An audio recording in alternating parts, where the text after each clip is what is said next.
Welcome. You're listening to PT's podcast, where we talk about things we normally don't talk about at church.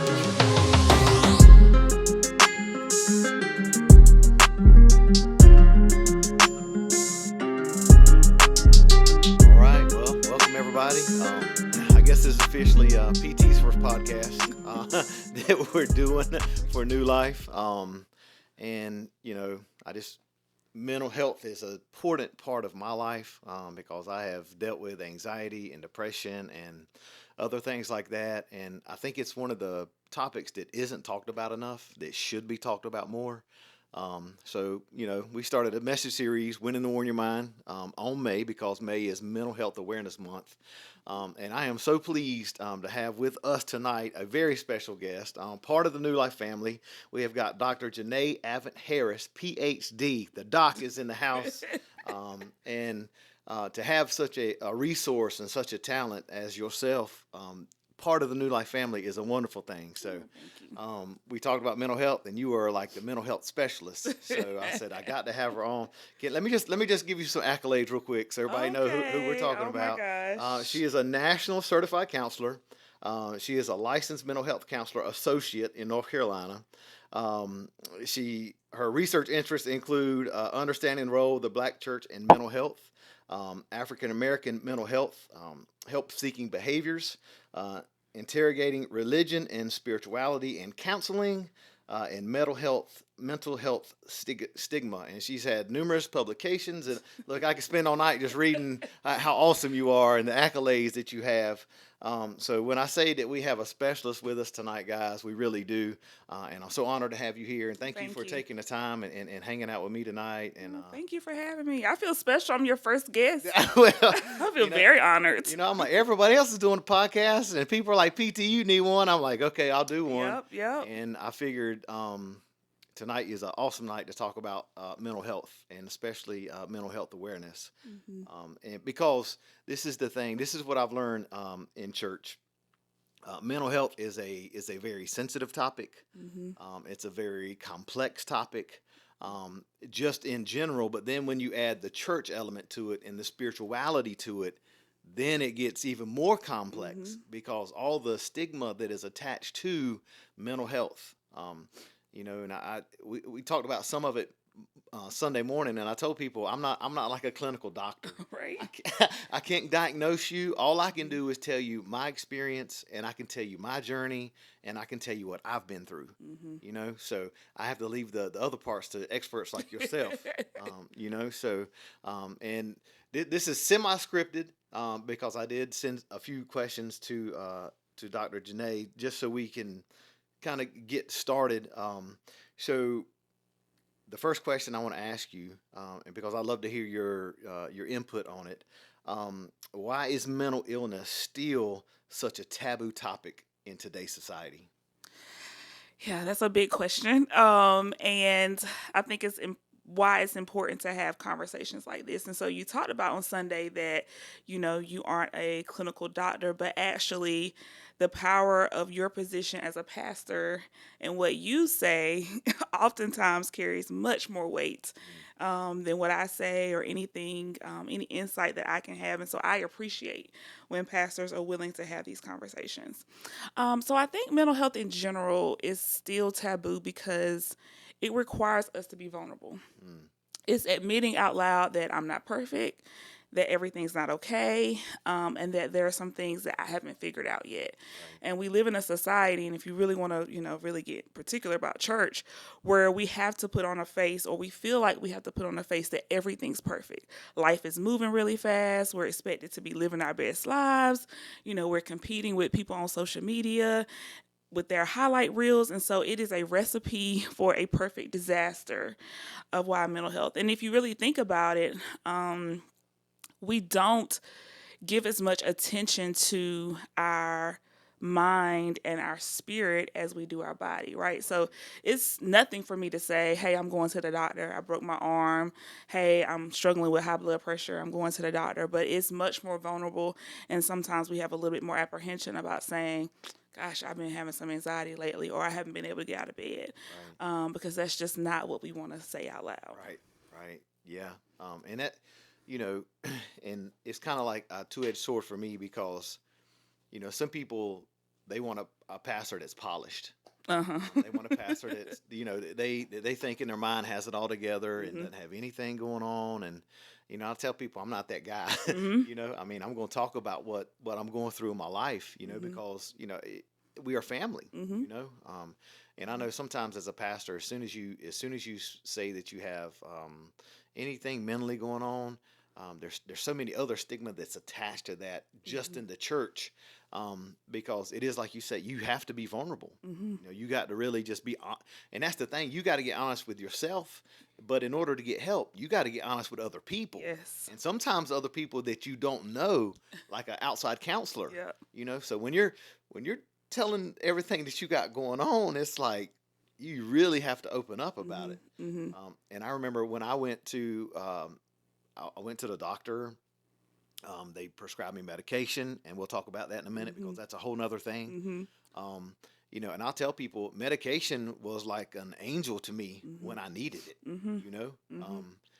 I remember, I was having all the symptoms, the heart palpitations and headaches and spinning, and I'm like, I'm having a heart attack. Mhm. Mhm. And I had a full blown panic attack while I was at work.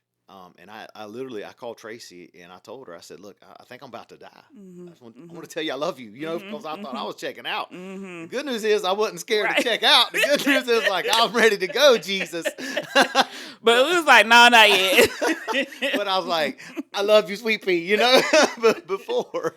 But whenever I went to the doctor, when I went to the doctor's office, everything was still so elevated. The first thing they did is they gave me a Xanax. Mhm. To calm me down. And as soon as I took it, I mean, it's like I had tears in my eyes because I had been so ramped up for so long and so Mhm. tense, and my body was just out of control. And I took it, and I was just like I could Mhm. relax, Mhm. So, um, when you open up to somebody and you start talking about what you've been through, and you start talking about your past, and going back to the counselor, I realized through talking to a counselor, how much of a people pleaser I was. Mhm. Mhm. And I was a people pleaser because, and this is nothing negative about my dad, Mhm. but my dad's always, I mean, he's worked 2 or 3 jobs. I mean, Mhm. he's well educated, super successful, professional businessman, like all these things. And what I realized was growing up is like I always tried to live up to that, Mhm. and it was added pressure on me that I didn't need, Mhm. right? Like, Mhm. and through the counseling and praying and in the Word of God, I realized, God has set me for a different path, So, that's one of that's my whole story in a nutshell. But we'll just saying, when you talk to a counselor, especially somebody you don't know, you really have to open up. Well, and what comes to mind for me too is if you think about the spiritual component, we have to be honest with ourselves, we have to be honest with other people, but we have to be honest with God. Mm, And even though we know God knows already, it's something about saying out loud, I don't have it all together, or God, I didn't like that decision. I'm struggling with that death. I don't like that diagnosis. mm, I don't know if you have everything in control. I know I read the Bible, but do you really work all things out for my good? Because I just lost my job. I'm trying to figure out how to put food on the table. So, a part of what I see people struggle with and where anxiety comes in is really not feeling okay enough to say out loud, mm. like, I don't know. I don't know. God, I'm struggling with this.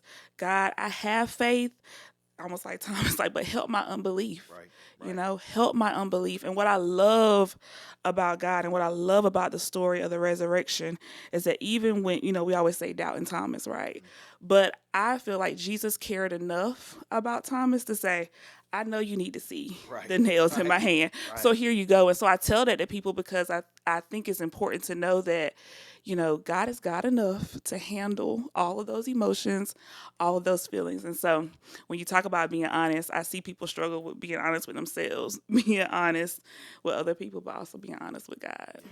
And then, if you add the church stigma to it, and I don't think it's as much anymore, but it used to be, like the prevailing culture of silence Oh yeah. was a huge thing. Yeah. Like you just didn't talk about it, Mhm. you didn't speak about it. You kind of, if you had something going on mentally, we just swept it under the rug. Mhm. And then I think because there was just so many people that were just misguided, especially in the last decade, Mm-hmm. just misguided when it come to mental health in the Mm-hmm. church and spirituality, because you do have to approach it holistically. Right. Right. I mean, it's mind, body, Body. soul, Right. like the whole thing. So Right. it's not just one little thing. You Mm-hmm. really have to approach it like a Mm-hmm. whole unit, Mm-hmm. Um, but I think that if you spoke about it, that people would make you feel embarrassed about it, Mm-hmm. that you would almost have to be ashamed about it, Mm-hmm. like you were dealing with it. But then I think since COVID happened, and it just piled on to an already, a Right. situation that was already just Exasperated boiling things. up, and then it's like, wow, now you look at the numbers, and the statistics are absolutely through the roof, of people who are going through a mental illness. Mm-hmm. So I'm glad we're having this Yeah, conversation, it's much needed. because I was looking at the stats, and they say like over 42 million Americans, adults, deal with a mental Mm-hmm. illness, and then they say almost 1 in 5 people, Mm-hmm. which is just mind And blowing. I would venture to say, I mean, you talked about this Sunday, but the number is higher, Yes. especially now. But also, there's so much that goes undiagnosed. And we were even kind of having some conversation before we started. Sometimes people don't know what's going on with them, so they may be saying like, "My stomach is hurting all the time," or for you, like, "My heart is like palpitating," but they think it may be physical symptoms, but really it's connected to their stress or their anxiety. Yeah. Or they just may think it's some kind of chronic fatigue, like, "I can't get out of bed. I'm just really exhausted," when really we know those can be symptoms of depression. So sometimes I think people are not aware of what's really, really happening. Yeah. And then hopefully this will help somebody Yes, realize that that's what they we're here that for. they might have that That's they might have something going on. And then what I've learned also is I even shared this on Sunday morning. Like, used to, people will come up to me and say, I'm going through depression, or I have anxiety. Would you pray for me? And I haven't experienced it, so I didn't really know how to pray for people, mm, like, mm-hmm, that had that. And mm-hmm. but now, after the fact, it's like, I got you. I know exactly how to pray, with you and for you, and then on top of that, to have the resources available to help people Mm-hmm. that do recognize that they have Mm-hmm. something going on. Mm-hmm. Because I know, it's just the stigma of the holiness church. You weren't even allowed to go to the doctor till like the early 70s. Mm-hmm. And there were so many people that just died because they wouldn't take medicine, or they wouldn't go see a doctor or whatever. And I think that stigma is attached to what culture I grew up in church, is like, that's why you didn't talk about it. Mm-hmm. Because if you told somebody you had anxiety or PTSD or depression, I mean, or just even being bipolar, people are like, oh, you're crazy. Mm-hmm. That's the word, crazy. Yeah, that's the word. Yeah, that is the word. And people put that word on you in a flat second. And then that's something I try to get people to understand. If you've never been through it yourself, you Mm-hmm. don't know. Mm-hmm. I can explain it to you 1,000 times, but until you experience it yourself, you'll never know. You'll never know. Tracy went through anxiety when we first got married. Mm-hmm. Yeah, I guess I brought it on. Yeah, you trigger her. I trigger. You trigger I'm her. sorry, babe. Poor Sweet Pea.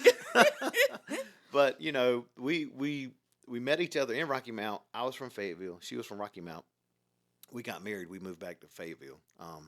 And I remember she had an episode where, and she was working at the pharmacy in the Lumberton Hospital. And she got home and she said, I'm having a heart attack. Mm-hmm. So she went to the emergency room and the whole Mm-hmm. thing. And I'm like, and they were like, oh no, you just had a panic attack. Mm-hmm. You just suffering from anxiety. And me, I'm like, I'm one of them people, well, babe, just don't have anxiety. Right. Just try not, just be calm.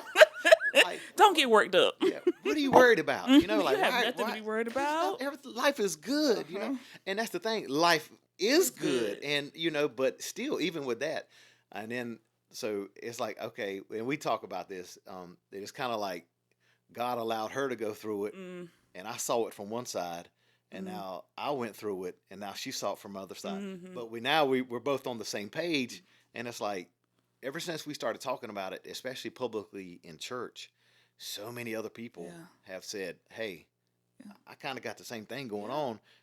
Can you help me, or help us, or let's deal with it, let's talk Mhm. to it. So, and that's been super encouraging as well. So I still got the folks that are, if you got anxiety, you're not a Christian, you don't love Jesus, and and all that stuff. And there is a very spiritual aspect to it, and Mhm. I'm a 1,000% believer that there are demonic forces that influence and all those things. So it's Mhm. not like you can't look at that aspect of it. Right. But then it can't be just that It as can't well. be just that. And I think our worlds kind of collide there because, church I grew up in, I do a lot of my research on Black church. And so, similarly, right, you come to the altar, you get your, people lay hands on you, and boop, you're supposed to be healed. Nothing's supposed to be wrong, and you're supposed to go about your day. But that's just not how it operates in our humanity. And even for as much as I do these talks, even for as much as I study this stuff, I still struggle. I still have to wake up every morning, do my deep breathing, do my meditation, because for me, you talk about being people pleasing. Mine is feeling like I have to be perfect. So like mine is being perfectionist. And if I feel like one thing is not right, or if I failed at one thing, it just totally takes me out of whack. And so I've had to do a lot of work. And I mean, it's therapy, it's spiritual, it's physical, trying to exercise, Right. to really get in a good mindset where I am okay when things don't always go perfect, right? But it's a commitment to continuously work on that, and to wake up every day and say, okay, I'm going to choose today to do these things so I could be in the best mental health space. And what I tell people is that everybody may not have a mental health diagnosis, but we all have mental health. We're all on some continuum. So just like physical health, right? There are some people that may be on the more sickly end, I guess you would say, or the healthier end. Well, at any given moment in time, we can find ourselves on any point in that continuum with our physical health, right? But that's true with our mental health too. And sometimes we don't know where we are until we have something that triggers us. So a common trigger is death. When people have to grieve and then stuff comes up. You talked about COVID. Oh my God, did that reveal kind of where we really were as a society when we were just forced to sit at home, look at ourselves, look at our spouses, look at our kids. Like, I don't like none of y'all right now, and I can't go nowhere. Who are you? Who are you? Why did I marry you? Like, So I think it really forced us to sit with ourselves, and there were some things that came up to the surface that we had been able to bury by the business of life. Right. And so, yeah, everybody doesn't have a mental health diagnosis, but we all have something that we're either dealing with. My daddy used to say, you either in a storm, coming out of a storm, or going through a storm. Right. And that's not to be like Debbie Downer, but it's just to say we all have a mental health, like we all have a degree of mental health. And so that's why it's important, even if you think, so you talked about people, it's okay to talk about it now, right?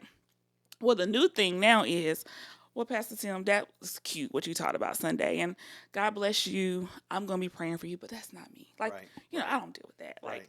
Like, I think it's great to talk about mental health for everybody who's dealing with it. Right. And we don't look inwards and say, oh, maybe I have some stuff going on. And even if it's not mental health diagnosis, we all have childhood stuff. We all have. I mean, if you are married, you got stuff with that. If you're a parent, you got stuff with that. Just trying to navigate life, like life. Yeah. It's hard. And so being able to talk about those things and being vulnerable about those things is really important. And that's the thing. Everybody has a level of anxiety. Yeah. Everybody. Yeah. I mean, that's just a natural function. Yeah. If you didn't, you wouldn't get anything done. Right.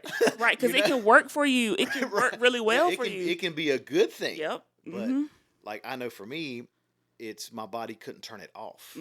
Once it was on, it was on, and it couldn't turn it off, and it was like my adrenal glands were shot. And it's like, man, it's realizing that that's going on, and how and that's the thing about it. You said it's life. So I remember when I went to my counselor, they were like, well, you pastor in a church, you're working full time for the city of Rocky Mount, you got a family, you got this and this, and they were like, you got too much going on, so you just got to let something go.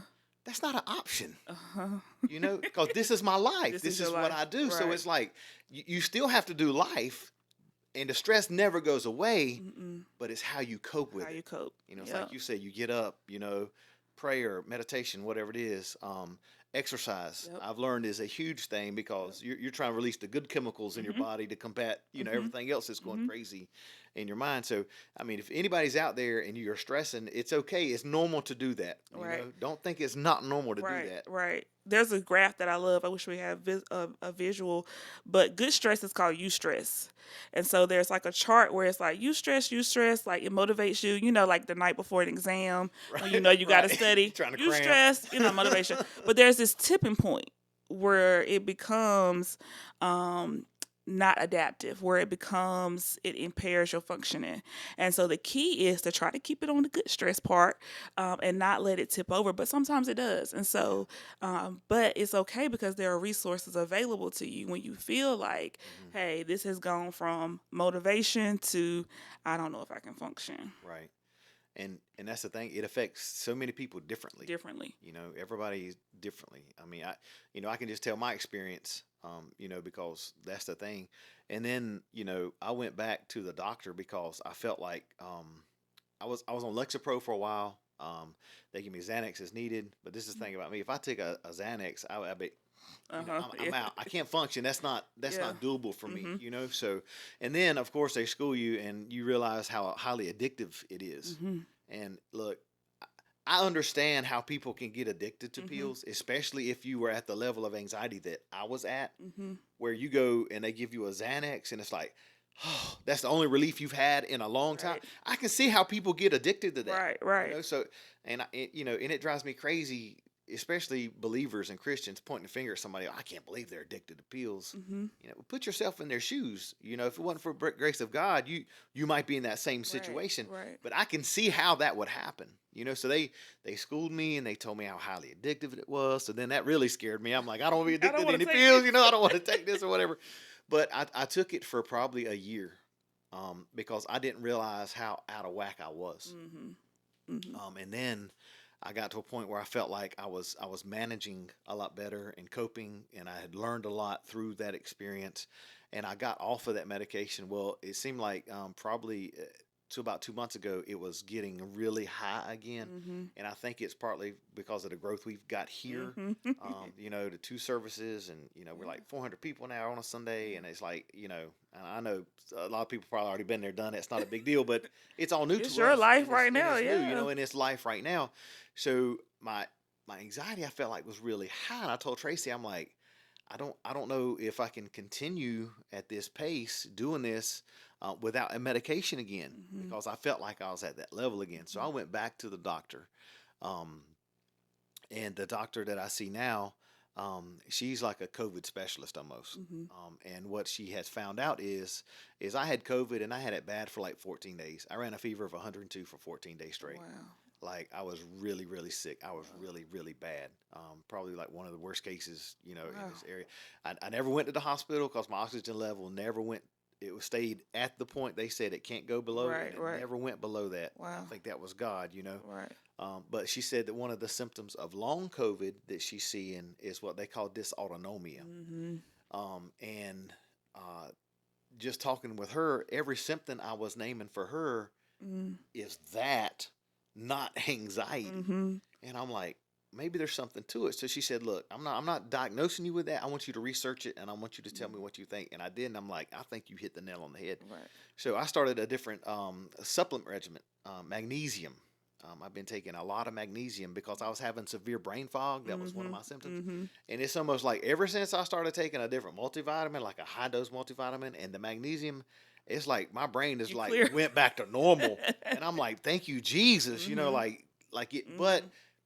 I could have sat there and kept suffering, Right. or I could have said, look, I need some help. I need some help. So I think that's for anybody who's watching. If you think you need some help, go get some Go help. get some help. It's get there's some help. nothing, there's nothing wrong with that. And mental illness is not a sign of weakness. No, because and this is the thing I tell people: there's so much you have to contribute, but you can't contribute those things when you're not well. So if you had stayed in that funk, if you had stayed in that place, your sermons wouldn't be clear. I mean, we got 2 services, but be like, if you ain't preaching about that, then like, are we gonna really need the 2 services? Right. So it's like you have so much to do in the world, and I hate for people to be hindered by their unwillingness to go seek help. Yeah. Because trust me, I've tried to produce out of an unwell place, and it's not a good look. It's not good for you. It's not good for your family, because you end up spilling over on the Yes. people who are closest to you. Yes. And somebody don't take the trash out one time and you go off. It's not really they didn't take the trash out one time. It's because you're not managing your emotions well. And so I think it's just really, really important to seek help. Yeah. And again, if anybody says anything negative to you because you are going through something like that, don't worry about what they say. No, Because it's about you. it's about you You got to and get your family and being absolutely. good for yourself. And yeah. And some people look at if you got a mental illness as like a flaw, like a character flaw, or there's something. You're not strong enough. Yeah, you're not strong enough, and then and that's the other thing. Don't tell somebody to just do better. Yeah, or just try harder. Yeah, just get over it. It's funny. So I do a lot of, talking about mental health. My husband does not do emotions well, right? So I remember like, not. Not. Yeah, not really an emotional person. So he would just be like, I mean, just like, come on, come on, Buttercup, like let's get to. I'm like, I can't. Like I'm overthinking this. Just stop thinking about it. And I'm like, I cannot. And I think I finally got to the point where he kind of understands a little bit. But yeah, it's if we could turn it off, we would. Like nobody wants to be anxious. Nobody wants to be depressed. So if you could do something about it to just turn off the switch, you would. And I wish it was that easy. Yeah. Some people are like, we don't have enough willpower, or it's a lack of self-discipline, and you hear all these excuses. But again, it goes back to if you've never been through it, right? You do not know. And I'm telling you, I understand. don't wish anxiety and panic and depression on anybody. No. I don't want anybody to have that. And then let's talk about the church part for a minute. Okay. Because I hear people say, well, you just need to surrender it to God. Mm-hmm. I love Jesus with all my heart. And I mean, I pursue righteousness daily. I pursue sanctification daily. I mean, I love Jesus. Mm-hmm. And I'm telling you, through anxiety and panic, and I have grown the closest to God I have ever been. Amen. Because it's like me, I'm so self-sufficient. Mm-hmm. I thought I could fix it on my own. Mm-hmm. Mm-hmm. And then some stuff I'm like, God, you got enough to worry about. You ain't got to worry about me and my anxiety. Like God, I ain't even praying about this. I got this. I'll do better. I'll try harder. I'll work harder. I'll pray harder. But man, let me tell you something. I went through it with God, and I was like, okay, God, you are dragging me through the valley. Like, I can't even walk on my own. That's how you are dragging me through this valley, trying to get through it. So don't. If you're watching, don't feel like don't feel bad if you. And that's the thing. I gave it to God. Mm-hmm. I'm like, God, okay, you got me to the point. I can't do nothing about this. I'm done trying on my own. I need your help. And even whenever I got to that point of surrender, it still took time. It still took time. Look, if you get an instantaneous healing, praise God. Praise the Lord. I'm happy about that. And then I hear other people say, well, if you're going through that, it's just God testing your faith. And I don't. It's a lot of theological rabbit holes. Right. I feel like, yeah.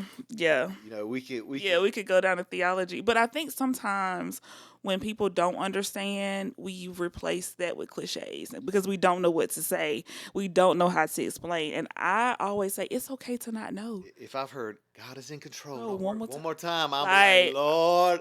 Okay, but I want to be in control too. So what? I don't feel like He's in control right now. I feel like everything is out of control. Yep. So, but I mean, I've heard it, and it comes from a well-meaning place. I really believe that. Yeah. But then again, I'm like, okay, if you haven't been through it, don't talk to somebody. Well, sometimes too, PT, what I have seen is that when you see another person being vulnerable and you aren't ready to be vulnerable yourself, or you aren't ready to process your own stuff, it's like, oh, stay over there with that. I'm not really trying to hear that, and I'm gonna like resist that.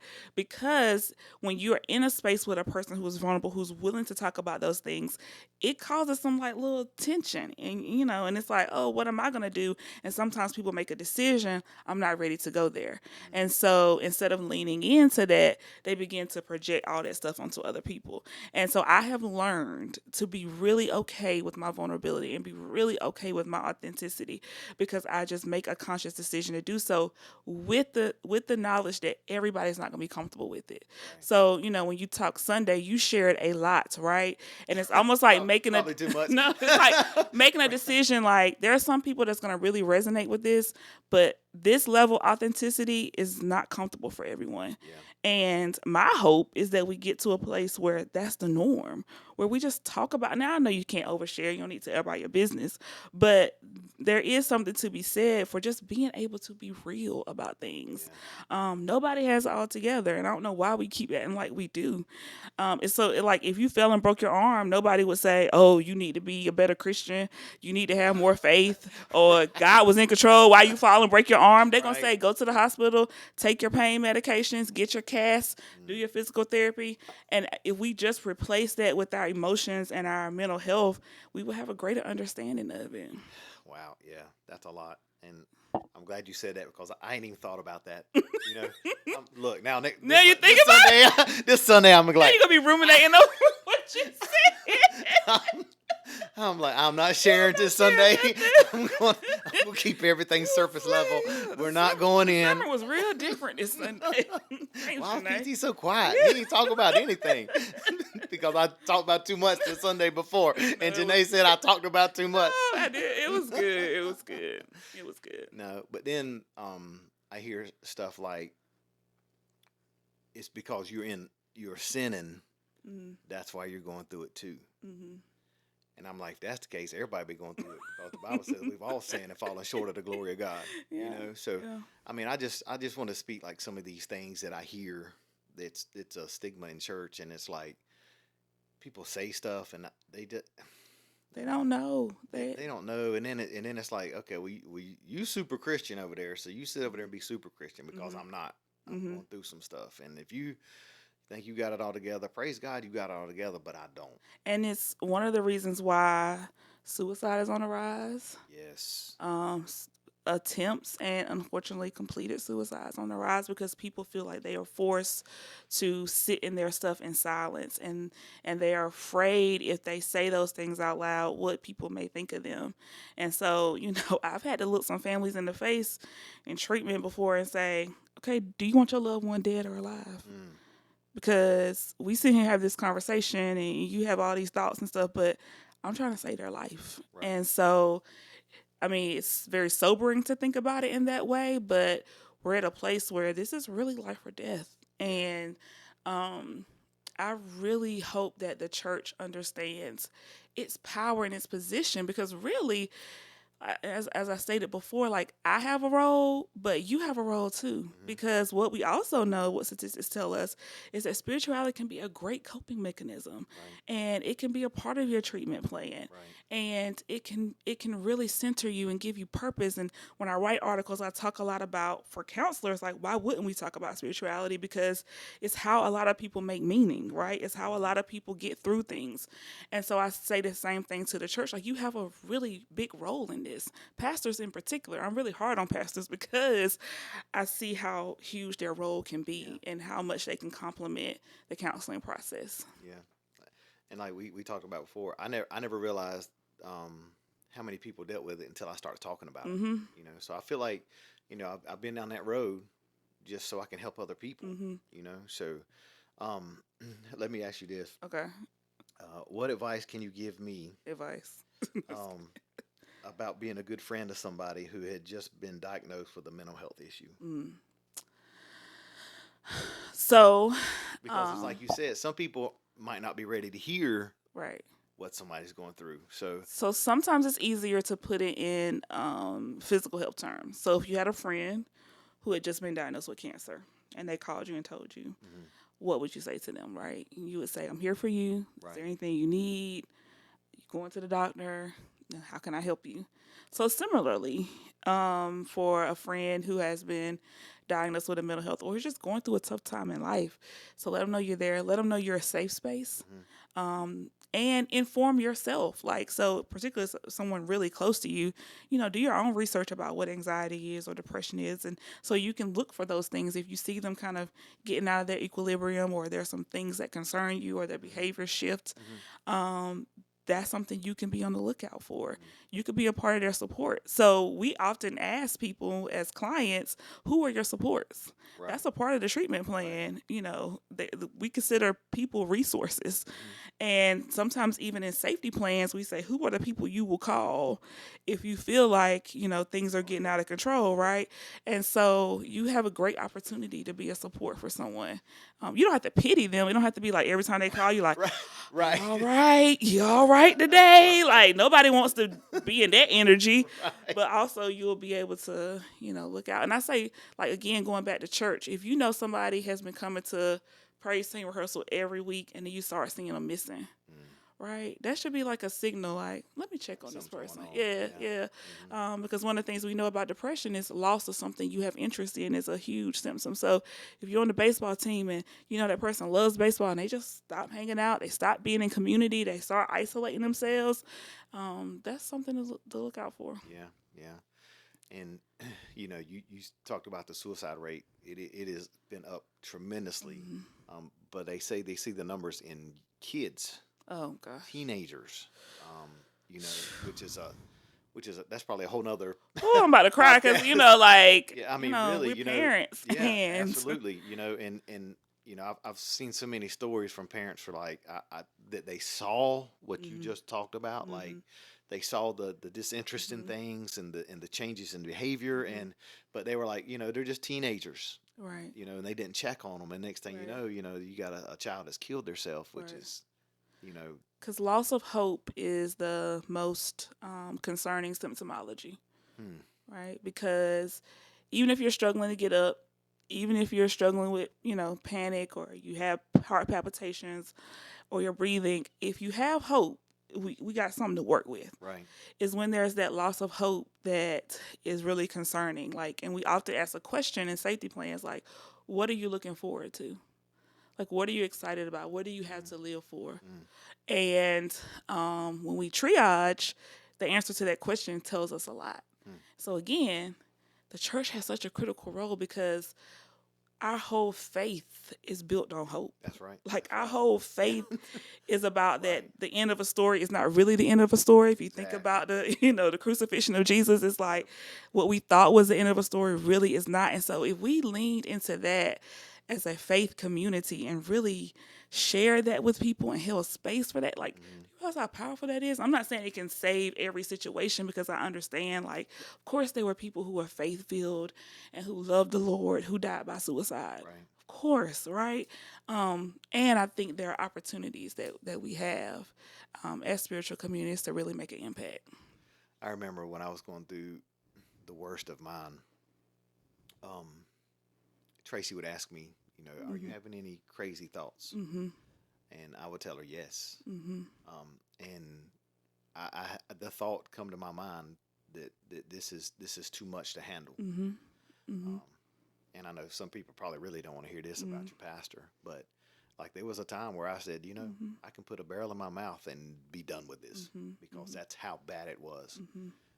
But Tracy would always ask me. She would keep check on me, and she would always tell you have, and I had to be honest and open about it. And I told her, I said, I see why people would kill themselves when dealing with this.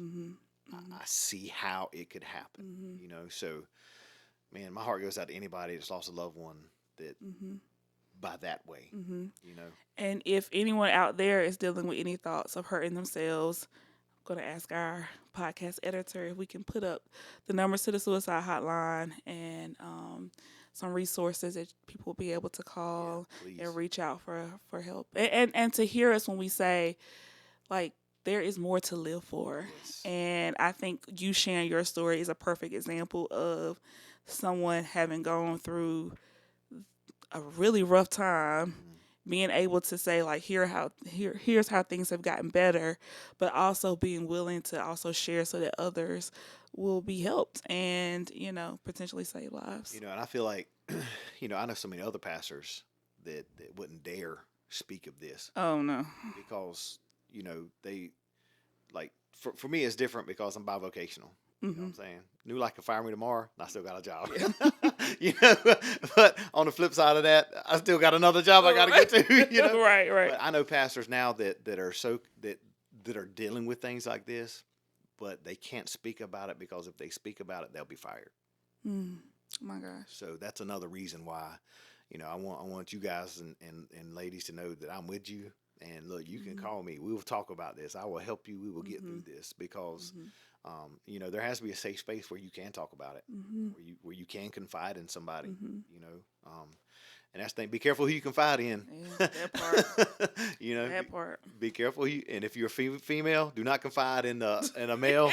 And if you're a male, do not confide in a female unless they're your spouse. You know what I mean? Please, we don't want to open up any of those doors. At all. I know we're getting ready to wrap up.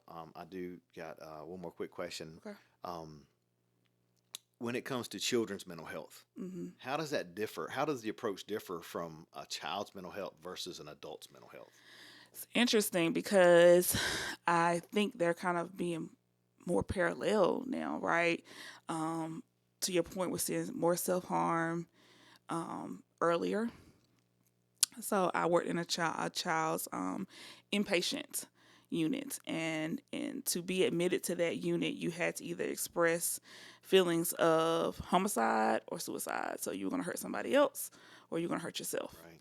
The youngest patient I saw was 6 years old. Wow. Kindergarten, right? Had expressed thoughts of hurting themselves and other people.